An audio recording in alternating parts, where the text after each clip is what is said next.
We gel really well and we like each other's minds and we trust each other's minds. বিচ্ছেদের পর থেকেই ছেলে আজাদ রাও খানের কো parenting করছেন আমির খান ও কিরণ রাও। এবার ছেলের সঙ্গে সম্পর্ক এবং তাকে সুশিক্ষায় শিক্ষিত করার পিছনে স্বামী স্ত্রী দুজনের ভূমিকায় অত্যন্ত জরুরি বলে জানিয়েছেন কিরণ রাও।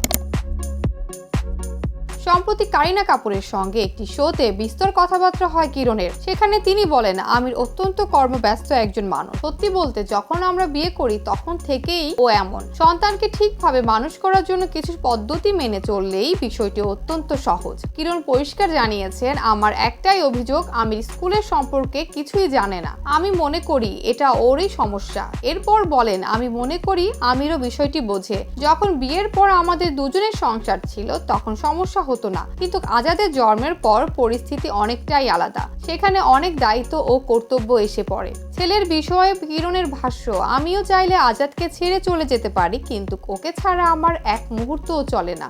গল্প থেকে খুনসুটি সবকিছুই চলে আমাদের। এমনকি আমার কোনো কারণে মন খারাপ থাকলেও ছেলেকে জানাই।